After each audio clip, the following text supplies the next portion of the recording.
Renungan kita satu hari satu pasal dari kitab Pengkhotbah. Hari ini Pengkhotbah pasal yang ke-6. Pengkhotbah pasal 6 melanjutkan peristiwa yang diungkapkan dalam Pengkhotbah pasal yang ke-5 ayat 8 sampai yang ke-20. Melanjutkan Pengkhotbah pasal 6 melanjutkan narasi yang menunjukkan bersifat ungkapan tentang kesia-siaan kekayaan. Ya, uang, kekayaan, harta benda itu penting bagi banyak orang, penting untuk proses hidup dan kehidupan, dan merupakan support terhadap kenikmatan hidup, kesenangan hidup, gaya hidup. Tanpa uang, harta benda, maka gaya hidup pun akan terpengaruh. Uang yang banyak, gaya hidup pun meninggi. Uang yang sedikit, gaya hidup pun rendah. Itu pandangan umum dan berlaku umum di mana-mana. Namun kita melihat dalam Pengkhotbah yang pasal yang ke-6, kita temukan di sini bahwa ada semacam catatan tentang kemalangan yang terlihat di bawah matahari. Ujung-ujungnya adalah semua itu sia-sia dan atau menjaring angin. Ya, tidak ada apa-apanya.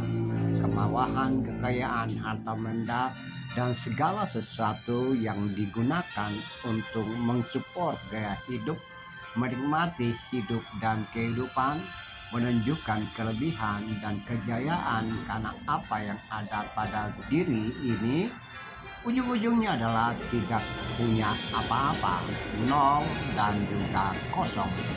Saudara yang kekasih, saudara yang Tuhan kasihi, Pengkhotbah mengungkapkan tentang kemalangan yang terjadi di dalam bumi, dalam suatu hidup dan kehidupan.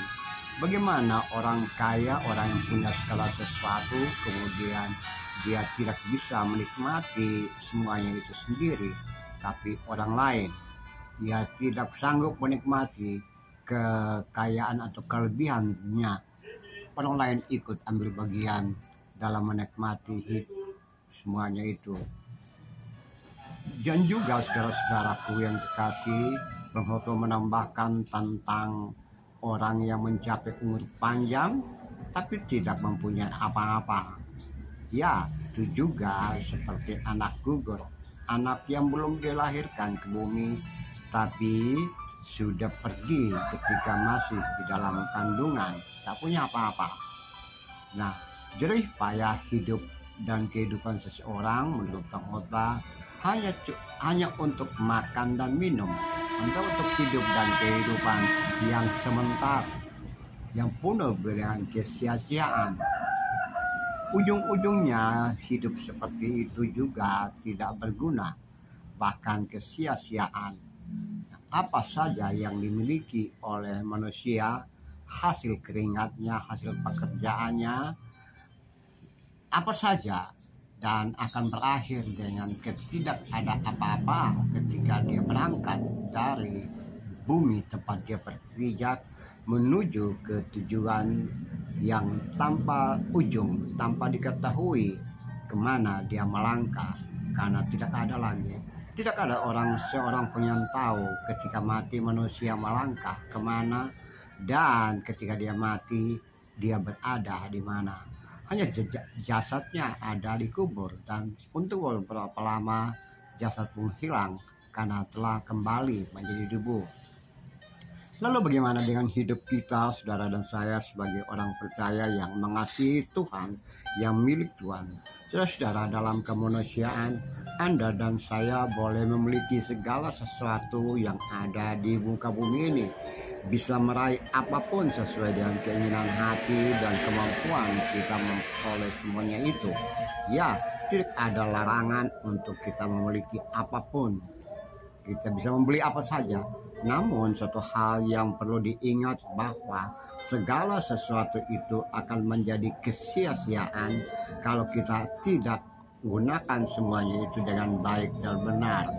Saudara-saudara yang dikasihi, mari kita tidak menggantungkan diri terhadap apa yang ada pada diri kita, tetapi justru bergantung kepada apa maunya Tuhan yang untuk kita. Ia menyertai, ia menjadikan kita bisa menikmati hidup dan kehidupan, sehingga kita bisa tidak merasa sia-sia di dalam apa yang ada yang kita jalani sekarang ini. Itulah maunya Tuhan dalam hidup dan kehidupan kita. Terpujilah Kristus, terpujilah Tuhan, haleluya, amin.